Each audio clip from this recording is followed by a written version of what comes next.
नमस्कार दोस्तों, स्वागत है आप सभी लोगों का।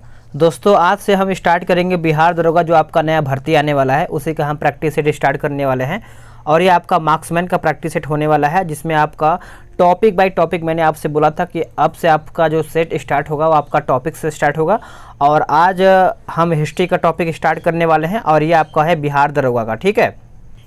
और इस बुक की बात करेंगे तो इसमें आपका 100 प्रैक्टिस सेट दिया गया है।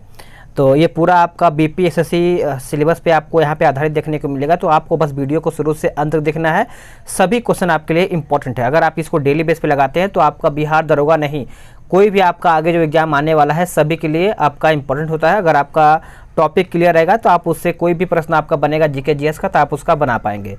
और इसका पीडीएफ मैं आपको टेलीग्राम पे प्रोवाइड कर दूंगा, तो टेलीग्राम पे आप जाकर के सर्च मारिएगा जीके विद सूरज, या फिर लिंक के थ्रू आप वहाँ पे ज्वाइन हो पाएंगे टेलीग्राम में, तो आपको आंसर के साथ आपको पीडीएफ मिल जाएगा। तो चलिए आज का पहला प्रश्न क्या है देखेंगे। ये आपका प्राचीन भारत का सेट नंबर 1 है। भारत में मानव का सर्वप्रथम साक्ष्य जो है आपका कहाँ पर मिलता है? तो भारत में मानव का सर्वप्रथम साक्ष्य जो है ये आपको देखने को मिलता है नर्मदा घाटी, यानी ऑप्शन आपका यहाँ पे जो डी है सही आंसर हो जाएगा। अगला प्रश्न है कि उस स्थल का नाम बताइए जहां से प्राचीनतम स्थायी जीवन के प्रमाण मिले हैं। स्थायी जीवन के प्रमाण मिले हैं, तो इसका सही उत्तर हो जाएगा ऑप्शन डी मेहरगढ़। क्या हो जाएगा? मेहरगढ़ इसका सही उत्तर हो जाएगा। और आप सभी लोग का कमेंट रहेगा तो इसको हम डेली बेस पे शुरू करेंगे, ठीक है, क्योंकि आप सभी लोग के लिए ही मेहनत किया जा रहा है। खदानों की कृषि सर्वप्रथम जो है प्राप्त हुई थी कहाँ में? खदानों की जो कृषि है ये आपको देखने को मिलता है नवपाषाण काल में, यानी ऑप्शन आपका ए सही उत्तर हो जाएगा। मानव द्वारा सर्वप्रथम प्रयुक्त अनाज कौन था? मानव द्वारा जो आपका सर्वप्रथम अनाज था वो आपका कौन था? तो आप याद रखेंगे ये आपका हो जाएगा ऑप्शन सी जौ। जौ इसका सही उत्तर हो जाएगा। भारतीय उपमहाद्वीप में कृषि के प्राचीनतम साक्ष्य प्राप्त हुए हैं कहाँ से? भारतीय उपमहाद्वीप में कृषि के जो प्राचीनतम साक्ष्य हैं वो आपके ऑप्शन आपका देखा जाए तो उत्तर आपका हो जाएगा ऑप्शन बी लहुरा देव, यहाँ पे इसका सही उत्तर हो जाएगा। अगला प्रश्न है निम्नलिखित में से किसको चाल कोलिथिक युग भी कहा जाता है? तो ये हम कौन से युग को कहते हैं दोस्तों? तो ये हम कहते हैं ताम्र पाषाण युग को कहते हैं, यानी ऑप्शन आपका सी सही उत्तर हो जाएगा। निम्न में से किस एक पूरा स्थल से पाषाण संस्कृति से लेकर के हड़प्पा सभ्यता तक के सांस्कृतिक अवशेष यहाँ पे प्राप्त हुए हैं? सांस्कृतिक अवशेष यहाँ पे प्राप्त हुए हैं, तो ये आपका हो जाएगा ऑप्शन बी मेहरगढ़ से। याद रखेंगे मेहरगढ़ से। अगला प्रश्न है कि नवदा टोली का जो उत्खनन है किसने किया था? तो नवदा टोली की बात करेंगे तो ये जो उत्खनन है आपका HD सांकलिया के द्वारा ये किया गया था, यानी ऑप्शन आपका सी सही हो जाएगा। नवदा टोली किस राज्य में अवस्थित है? देखिए जो क्वेश्चन यहाँ पे बनता है एग्जाम में, जो प्रश्न पूछा जाता है सभी क्वेश्चन इसमें आपको इंक्लूड देखने को मिलेगा। तो ये आपको मध्य प्रदेश में स्थित है, आप याद रखेंगे नवदा टोली। अगला प्रश्न है कि वृहत पाषाण स्मारकों की पहचान की गई थी किस रूप में? तो ये कौन से रूप में किया गया था दोस्तों? तो ये किया गया था मृतकों को दफनाने के स्थान के रूप में, यानी ऑप्शन आपका जो है 10 का बी सही आंसर हो जाएगा। अगला प्रश्न है कि राख का टीला निम्नलिखित में से किस नवपाषाणिक स्थल से संबंधित है? नवपाषाणिक स्थल से संबंधित है, तो देखिए इसका उत्तर आपका हो जाएगा ऑप्शन बी, यानी संगन कल्लू इसका सही उत्तर हो जाएगा। आप सभी लोग इसको अच्छे से याद रखेंगे। अगला प्रश्न है वो बोल रहा है कि उत्खनित प्रमाणों के अनुसार पशुपालन का प्रारंभ जो है हुआ था कौन से काल में? उत्खनित प्रमाणों के अनुसार पशुपालन का जो प्रारंभ हुआ था कौन से काल में हुआ था? तो ये आपका हो जाएगा ऑप्शन डी मध्य पाषाण काल में हुआ था। आप सब लोग इसको अच्छे से याद रखेंगे। मध्य पाषाणिक प्रसंग में पशुपालन के प्रमाण जो है जहाँ मिले थे वो आपका स्थान कौन सा है बताइए? 13 का जो उत्तर है आपका हो जाएगा ऑप्शन सी, यानी आदमगढ़। आदमगढ़ इसका सही उत्तर हो जाएगा। अगला प्रश्न है निम्नलिखित में से किस स्थल से हड्डी के उपकरण जो है प्राप्त हुए हैं? हड्डी के उपकरण जो है प्राप्त हुए हैं, तो ये आपके प्राप्त हुए हैं ऑप्शन आपका डी हो जाएगा सराय नाहर राय से। याद रखेंगे सराय नाहर राय से। नेक्स्ट क्वेश्चन है गैरिक मृत भांड पात्र जो कि OCP का नामकरण जो है हुआ था कहाँ में? तो इसका जो नामकरण हुआ था दोस्तों हस्तिनापुर में हुआ था। कहाँ पे हुआ था? हस्तिनापुर, यानी ऑप्शन ए। आगे देखेंगे बोला कि ताम्राश्म काल में महाराष्ट्र के लोग मृतकों को घर के फर्श के नीचे किस तरह रख करके दफनाते थे? तो इसका उत्तर आपका हो जाएगा उत्तर से पश्चिम की ओर। उत्तर से पश्चिम की ओर इसका सही उत्तर हो जाएगा। निम्नलिखित में से किस स्थान पर मानव के साथ कुत्तों को दफनाए जाने का साक्ष्य मिला है? Very important. तो ये जो साक्ष्य मिला है आपको बुर्ज होम से देखने को मिला है, यानी ऑप्शन आपका यहाँ पे ए सही उत्तर हो जाएगा। अब यहाँ पे आपका सैंधो सभ्यता एवं संस्कृति से क्वेश्चन देखने को मिलेगा, यानी हड़प्पा निम्नलिखित में से किस सभ्यता से संबंध रखता है? तो सभी को पता है हड़प्पा जो है आपको देखने को मिलता है सिंधु घाटी सभ्यता से, यानी ऑप्शन आपका यहाँ पे बी सही उत्तर हो जाएगा। सिंधु सभ्यता संबंधित है किससे? सिंधु सभ्यता जो है आपका किससे संबंधित है? तो ये आपको देखने को मिलता है आदि ऐतिहासिक युग से, यानी ऑप्शन आपका यहाँ पे बी सही उत्तर हो जाएगा। नेक्स्ट क्वेश्चन है कि सिंधु घाटी की सभ्यता गैर आर्य थी, ऐसा क्यों? गैर आर्य थी ऐसा क्यों? ऐसा इसलिए कि वह नगरीय सभ्यता थी, यानी ऑप्शन आपका ए सही उत्तर हो जाएगा।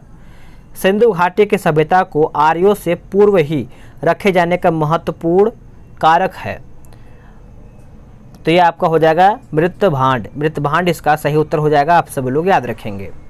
सिंधु घाटी सभ्यता यानी सिंधु घाटी संस्कृति वैदिक सभ्यता से भिन्न थी, ऐसा क्यों? ऐसा किस लिए? तो देखिए ऐसा इसलिए कि आप याद रखेंगे आपका इसके पास विकसित शहरी जीवन की सुविधाएं थी, इसके पास चित्रलेखीय लिपि थी, इसके पास लोहे और रक्षा शस्त्रों के ज्ञान का अभाव था। तो आपका उत्तर जो है आपका उपयुक्त सभी यहाँ पे सही हो जाएगा। नेक्स्ट क्वेश्चन है कि हड़प्पा संस्कृति की जानकारी का मुख्य स्रोत क्या है? हड़प्पा संस्कृति की जानकारी का प्रमुख स्रोत के बारे में पूछ रहा है, तो ये आपका हो जाएगा ऑप्शन सी पुरातत्विक खुदाई हो जाएगा, यानी ऑप्शन आपका यहाँ पे सी सही उत्तर हो जाएगा। भारत में चांदी की उपलब्धता के प्राचीनतम साक्ष्य मिलते हैं। भारत में चांदी की उपलब्धता के प्राचीनतम साक्ष्य मिलते हैं, तो ये जो आपके साक्ष्य हैं आप सभी लोग याद रखेंगे हड़प्पा संस्कृति में, यानी ऑप्शन आपका यहाँ पे ए सही उत्तर हो जाएगा। हड़प्पा में मिट्टी के बर्तनों पर सामान्यतः किस रंग का उपयोग हुआ था? कौन से रंग का यहाँ पे उपयोग हुआ था दोस्तों? तो ये आपका लाल रंग का उपयोग हुआ था, यानी ऑप्शन ए इसका सही आंसर हो जाएगा। मूर्ति पूजा का आरंभ कब से माना जाता है? देखिए मूर्ति पूजा का जो आरंभ है यह आपका पूर्व आर्य के समय माना जाता है, यानी ऑप्शन आपका 26 का ए सही उत्तर हो जाएगा। अब देखिए ये सब आप क्वेश्चन गलत नहीं करेंगे, सभी क्वेश्चन इंपॉर्टेंट है और सिंपल भी है, ठीक है। निम्नलिखित पशुओं में से किस एक का हड़प्पा संस्कृति में पाई मुहरों और टेराकोटा कलाकृतियों में निरूपण नहीं हुआ था? तो निरूपण नहीं हुआ था, तो ये आपको देखने को मिलता है ऑप्शन ए गाय इसका सही उत्तर हो जाएगा। एक जुते हुए खेत की खोज जो है की गई थी कहाँ में? जुते हुए जो खेत है इसका खोज आपका जो किया गया था कालीबंगा में किया गया था, यानी ऑप्शन आपका जो बी है सही उत्तर हो जाएगा। नेक्स्ट क्वेश्चन कि सैंधो सभ्यता का महान स्नानागार कहाँ से प्राप्त हुआ है? सैंधो सभ्यता का महान स्नानागार जो है आपका कहाँ से प्राप्त हुआ है? तो ये आपको मोहनजोदड़ो से प्राप्त हुआ है, यानी ऑप्शन आपका ए सही उत्तर हो जाएगा। सिंधु घाटी सभ्यता का कौन सा स्थान अब पाकिस्तान में है? तो सभी को पता है कि अब पाकिस्तान में कौन सा है, तो ये आपका हो जाएगा ऑप्शन बी हड़प्पा। क्या हो जाएगा? हड़प्पा। रंगपुर जहां हड़प्पा की समकालीन सभ्यता थी वो आपका कहाँ पर है? रंगपुर की बात करेंगे तो ये आपको सौराष्ट्र में देखने को मिलता है, यानी ऑप्शन आपका सी सही आंसर हो जाएगा। नेक्स्ट क्वेश्चन है कि सिंधु सभ्यता का कौन सा स्थान भारत में स्थित है? देखिए सिंधु सभ्यता का जो आपका स्थान देखने को मिलता है लोथल, जो कि गुजरात में स्थित है, तो आपका उत्तर जो है सी सही उत्तर हो जाएगा।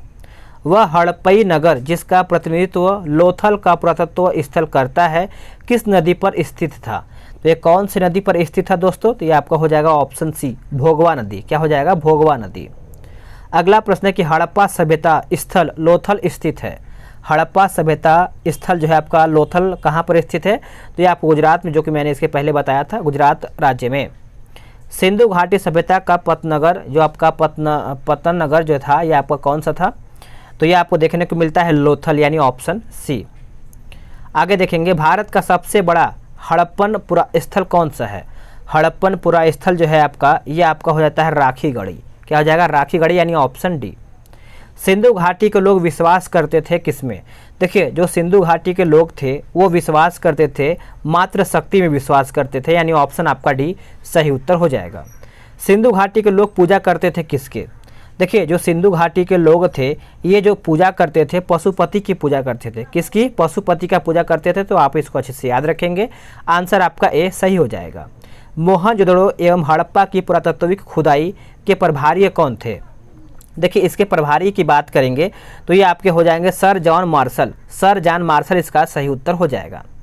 सिंधु सभ्यता के विकसित अवस्था में निम्नलिखित में से किस स्थल से घरों में कुओं के अवशेष मिले हैं?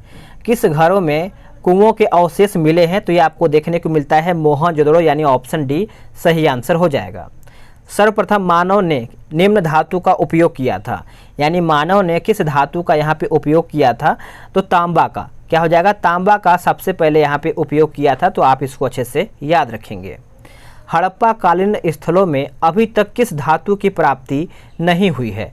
तो ऑप्शन आपका यहाँ पे दिया हुआ है। तो कौन सी धातु का यहाँ पे प्राप्ति नहीं हुआ है? तो ये आपका हो जाएगा लोहा का। क्या हो जाएगा? लोहा, यानी ऑप्शन डी। नेक्स्ट क्वेश्चन है कि निम्न में से कौन सा स्थल घग्गर और उसकी सहायक नदियों की घाटी में स्थित है? तो इसका सही आंसर आपका हो जाएगा ऑप्शन डी बनावली। क्या हो जाएगा? बनावली इसका उत्तर हो जाएगा। धौलावीरा किस राज्य में स्थित है? वह आपका कौन सा है? देखिए धौलावीरा की बात करेंगे तो 44 का उत्तर आपका हो जाएगा ऑप्शन ए, यानी गुजरात इसका सही आंसर हो जाएगा। हड़प्पन संस्कृति के संदर्भ में शैलकृत स्थापत्य के प्रमाण कहाँ से मिले हैं? तो ये साक्ष्य जो है कहाँ से मिला है? तो ये आपका हो जाएगा ऑप्शन बी धौलावीरा। क्या हो जाएगा? धौलावीरा इसका उत्तर हो जाएगा। एक उन्नत जल प्रबंधन व्यवस्था का साक्ष्य प्राप्त हुआ है कहाँ से? देखिए जो इसका साक्ष्य है दोस्तों ये आपका धौलावीरा से प्राप्त हुआ है, यानी ऑप्शन आपका डी सही आंसर हो जाएगा। हड़प्पन स्थल सनौली के अभी हाल ही में उत्खननों से प्राप्त हुए हैं। तो 47 की अगर हम बात करेंगे तो ये आपका हो जाएगा मानव समाधान हो जाएगा, यानी ए इसका सही उत्तर हो जाएगा। वस्त्रों के लिए कपास की खेती का आरंभ सबसे पहले किया गया था कहाँ में? तो सबसे पहले जो आपका किया गया था ये आपका हो जाएगा ऑप्शन डी भारत में किया गया था। आप सभी लोग याद रखेंगे। निम्न स्थानों में से किस एक स्थान पर सिंधु घाटी सभ्यता से संबंध विख्यात वृषभ मुद्रा प्राप्त हुई थी? तो ये जो आपका वृषभ मुद्रा था ये आपका प्राप्त हुआ था मोहनजोदड़ो से, यानी ऑप्शन आपका डी सही आंसर हो जाएगा। निम्नलिखित में से पशु का अंकन हड़प्पा संस्कृति की मोहरों पर नहीं मिलता है? तो हड़प्पा संस्कृति की मोहरों पर नहीं मिलता है तो ये आपका हो जाएगा ऑप्शन सी घोड़ा। याद रखेंगे। किस पशु के अवशेष सिंधु घाटी सभ्यता से प्राप्त नहीं हुए हैं? तो कौन से पशु का अवशेष है? तो ये आपका हो जाएगा ऑप्शन बी घोड़ा का जो अवशेष है ये आपका प्राप्त नहीं हुआ। बहुत कहीं कहीं आपको शेर भी इसका आंसर देखने को मिलता है, तो शेर भी आप सभी लोग मार सकते हैं, लेकिन 51 का जो उत्तर है आपका ऑप्शन बी दिया है, घोड़ा दिया है। मृणपट्टिका पर उत्कीर्ण संयुगन देवता की कृषि माफ कीजिएगा संयुगन देवता की कृति प्राप्त हुई है कहाँ से? तो ये जो आपका प्राप्त हुआ है कालीबंगा से प्राप्त हुआ है, यानी ऑप्शन आपका बी सही हो जाएगा। निम्नलिखित में से कौन सी सभ्यता नील नदी के तट पर पनपी है? देखिए नील नदी के तट पर यहाँ पे पनपा है तो ये आपका हो जाएगा मिस्र की सभ्यता। सभी क्वेश्चन दोस्तों महत्वपूर्ण है, तो कोशिश करेंगे आप सभी लोग वीडियो को पूरा देखने का, क्योंकि अगर आप इसके रिवीजन करते हैं तो आपका टॉपिक जो है क्लियर होता चला जाएगा। लेखन कला की उचित प्रणाली विकसित करने वाली सर्वप्रथम प्राचीन सभ्यता थी? तो ये आपका प्राचीन सभ्यता था सुमेरिया। क्या हो जाएगा? सुमेरिया इसका उत्तर हो जाएगा। अब हम वैदिक काल का भी क्वेश्चन देखेंगे। देखिए जो आपका टॉपिक से क्वेश्चन होगा वो आपका सामने यहाँ पे दे देगा। बोला है कि आर्य शब्द जो है इंगित करता है किसको? देखिए आर्य शब्द की बात करेंगे तो ये आपका श्रेष्ठ वंश को इंगित करता है, यानी ऑप्शन जो है आपका डी सही उत्तर हो जाएगा। अगला है क्लासिकीय संस्कृति में आर्य शब्द का अर्थ क्या है? क्लासिकीय संस्कृति में जो आर्य शब्द का अर्थ है वो आपका अर्थ याद रखेंगे एक उत्तम व्यक्ति हो जाएगा, यानी ऑप्शन आपका डी सही उत्तर हो जाएगा। सबसे पुराना वेद कौन सा है? देखिए सबसे पुराना वेद आपका वैसे 4 वेद होते हैं, चारों का ऑप्शन आपका यहाँ पे दिया हुआ है, और सबसे पुराना वेद आपका है ऋग्वेद। क्या हो जाएगा? ऋग्वेद। अगला प्रश्न है कि त्रयी नाम है किसका? देखिए जो त्रयी नाम है वो आपको नाम देखने को मिलता है 3 वेदों को हम त्रयी कहते हैं, यानी ऑप्शन आपका ए सही उत्तर हो जाएगा। निम्नलिखित 4 वेदों में से किस एक में जादुई माया और वशीकरण का वर्णन है? तो इसका उत्तर आप सब लोग याद रखेंगे, यह आपको अथर्ववेद में देखने को मिलता है, यानी ऑप्शन आपका सी सही उत्तर हो जाएगा। ऋग्वेद में डैश ऋचाएँ हैं, यानी ऋग्वेद में कितने ऋचाएँ हैं? तो 1000 कितने 1028 ऋचाएँ हैं, तो आपका उत्तर जो है ए सही आंसर हो जाएगा। ऋग्वेद का कौन सा मंडल पूर्णतः सोम को समर्पित है? तो कौन सा ऐसा मंडल है जो आपको सोम को समर्पित है दोस्तों? तो ये आपका हो जाएगा 9वां मंडल। क्या हो जाएगा? 9वां मंडल इसका सही आंसर हो जाएगा। यज्ञ संबंधित विधि विधानों का पता चलता है किससे? तो ये जो आपका पता चलता है दोस्तों, ये आपका पता चलता है यजुर्वेद से, यानी ऑप्शन आपका डी सही आंसर हो जाएगा। निम्नलिखित में से किसका संकलन ऋग्वेद पर आधारित है? किसका संकलन जो है आपका ऋग्वेद पर आधारित है? तो ये आपका हो जाएगा ऑप्शन बी सामवेद पर। भारत के किस स्थल की खुदाई से लौह धातु के प्रचलन के प्राचीनतम प्रमाण मिले हैं? प्राचीनतम प्रमाण यहाँ पे देखने को मिला है, तो ये आपका हो जाएगा यानी अंतरजिखेड़ा हो जाएगा, यानी ऑप्शन आपका बी सही उत्तर हो जाएगा। उपनिषद पुस्तकें हैं, देखिए उपनिषद पुस्तकें हैं, तो ये आपका हो जाएगा ऑप्शन डी दर्शन पर। क्या हो जाएगा? दर्शन, यानी ऑप्शन डी। निम्नलिखित में से किस एक वैदिक साहित्य में मोक्ष की चर्चा मिलती है? किस एक वैदिक साहित्य में मोक्ष की चर्चा यहाँ पे देखने को मिलता है? तो ये आपका हो जाएगा ऑप्शन डी उपनिषद। क्या हो जाएगा? उपनिषद। अध्यात्म ज्ञान के विषय में नचिकेता और यम का संवाद किस उपनिषद में प्राप्त होता है? तो ये आपका ऑप्शन क्या हो जाएगा? ऑप्शन आपका हो जाएगा ऑप्शन सी कठोपनिषद हो जाएगा। आप इसको अच्छे से याद रखेंगे, आंसर आपका सी सही उत्तर हो जाएगा। उपनिषद काल के राजा अश्वपति शासक थे कहाँ के? तो ये जो शासक थे ये आपके थे कैकेय के। कहाँ के? कैकेय, यानी ऑप्शन बी सही हो जाएगा। आरंभिक वैदिक साहित्य में सर्वाधिक वर्णित नदी कौन सी है? वेरी इंपॉर्टेंट, नदी के बारे में अगर क्वेश्चन पूछेगा तो ऐसा आपका प्रश्न देखने को मिलेगा, तो ये आपका हो जाएगा ऑप्शन ए सिंधु नदी। वैदिक नदी अस्किनी की पहचान निम्नांकित नदियों में से किस एक के साथ की जाती है? तो देखिए दोस्तों 70 का जो उत्तर है आपका हो जाएगा ऑप्शन सी चेनाब, इसका सही उत्तर हो जाएगा, याद रखेंगे। ऋग्वेद में निम्नांकित किन नदियों का उल्लेख अफगानिस्तान के साथ आर्यों के संबंध का सूचक है? आर्यों के संबंध का यहाँ पे सूचक पूछ रहा है, तो ये आपका हो जाएगा कुभा क्रमु इसका उत्तर हो जाएगा। वैदिक नदी कुभा का स्थान कहाँ निर्धारित होना चाहिए? कहाँ पर निर्धारित होना चाहिए? तो इसका उत्तर आपका हो जाएगा ऑप्शन ए अफगानिस्तान में। क्या हो जाएगा? अफगानिस्तान में। निम्नलिखित में से कौन सी वह ब्रह्मवाहिनी थी जिसने कुछ वेद मंत्रों की रचना किया था? तो इसका उत्तर आपका 73 का हो जाएगा ऑप्शन ए लोपामुद्रा इसका उत्तर हो जाएगा। ऋग्वैदिक काल में निष्क शब्द का प्रयोग एक आभूषण के लिए होता था, किंतु परवर्ती काल में उसका प्रयोग किस अर्थ में हुआ है? तो कौन से अर्थ में हुआ है? तो आप याद रखेंगे सिक्का के अर्थ में हुआ है, यानी ऑप्शन डी करेक्ट हो जाएगा। ऋग्वैदिक काल में निष्क किस अंग का आभूषण था? कौन से अंग का आभूषण था? तो ये आपका हो जाएगा ऑप्शन डी गला का, याद रखेंगे गला का। प्राचीन भारत में निशाका से जाने जाते थे कौन? तो ये आपका हो जाएगा स्वर्ण आभूषण इसका उत्तर हो जाएगा। निम्नलिखित अभिलेखों में से कौन सा ईरान से भारत में आर्यों के आने की सूचना देता है? तो भारत में आर्यों की आने की सूचना देता है, तो ये आपका हो जाएगा ऑप्शन सी बोगचकोई इसका सही आंसर हो जाएगा। नेक्स्ट क्वेश्चन है, किस ग्रंथ में पुरुष मेघ का उल्लेख हुआ है? पुरुष मेघ का उल्लेख यहाँ पे देखने को मिला है, तो ये आपका हो जाएगा ऑप्शन सी शतपथ ब्राह्मण इसका सही आंसर हो जाएगा। नेक्स्ट क्वेश्चन है कि उत्तर वैदिक काल में निम्नलिखित में से किनको आर्य संस्कृति का धूर समझा जाता है? तो आर्य संस्कृति का धूर समझा जाता है, तो इसका उत्तर आपका हो जाएगा अंगमगध इसका सही उत्तर हो जाएगा। चलिए नेक्स्ट क्वेश्चन आपका हो जाएगा गोत्र शब्द का प्रयोग सर्वप्रथम हुआ था कहाँ में? तो गोत्र शब्द का जो प्रयोग है ये आपका हुआ था ऋग्वेद में। ऋग्वेद यानी ऑप्शन बी सही उत्तर हो जाएगा। उत्तर वैदिक आर्यों का धर्म मुख्यतः था, तो यह आपका हो जाएगा प्रकृति पूजा और यज्ञ, यानी ऑप्शन आपका सी सही उत्तर हो जाएगा। नेक्स्ट क्वेश्चन है कि ऋग्वेद काल में जनता निम्न में से मुख्यतः किस में विश्वास करती थी? किस में विश्वास करता था, यही आपका प्रश्न पूछ रहा है। तो देखिए 82 का आंसर आपका हो जाएगा बलि एवं कर्मकांड इसका उत्तर हो जाएगा। नेक्स्ट क्वेश्चन कि प्रसिद्ध 10 राजाओं का युद्ध किस नदी के तट पर लड़ा गया था? कौन सी नदी के तट पर लड़ा गया था दोस्तों? तो ये आपका हो जाएगा पुरुषनी नदी, यानी ऑप्शन डी सही आंसर हो जाएगा। निम्न में से किस नदी को ऋग्वेद में मातेतमा, देवीतमा एवं नदीतमा संबोधित किया गया था या फिर किया गया है? उत्तर हो जाएगा ऑप्शन डी सरस्वती, आप सभी लोग याद रखेंगे।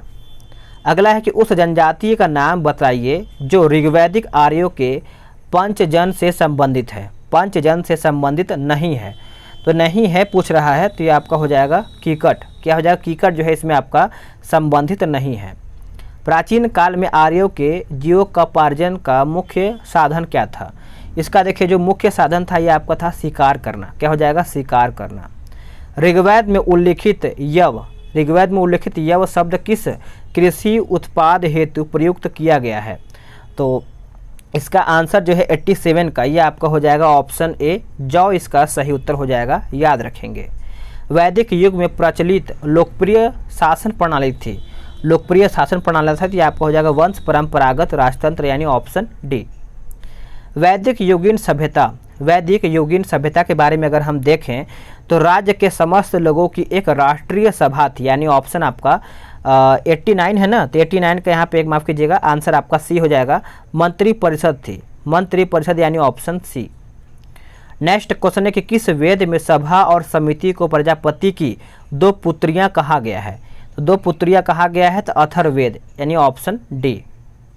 नेक्स्ट क्वेश्चन है कि यजुर्वेद अर्थात जीवन का विज्ञान का उल्लेख सर्वप्रथम मिलता है कहाँ में? तो इसका जो उल्लेख है ये आपका अथर्ववेद में देखने को मिलता है, यानी ऑप्शन आपका डी सही उत्तर हो जाएगा। आगे देखेंगे सर्वाधिक ऋग्वैदिक मुक्त समर्पित है, सूक्त जो है समर्पित है किसको? तो ये जो आपका सूक्त है ये आपको इंद्र को समर्पित है। किसको? इंद्र को, यानी ऑप्शन बी। ऋग्वेद में सर्वाधिक संख्या में मंत्र संबंधित है किससे? तो ये जो आपका मंत्र है ये आपका अग्नि से संबंधित है। किससे? अग्नि को। नेक्स्ट क्वेश्चन है निम्नलिखित में से किसे ऋग्वेद में युद्ध देवता समझा जाता है? युद्ध देवता समझा जाता है किसको? तो ये आपका हो जाएगा ऑप्शन बी इंद्र को, इंद्र यानी ऑप्शन बी। निम्नलिखित में से पूर्व वैदिक आर्यों का सर्वाधिक लोकप्रिय देवता कौन था?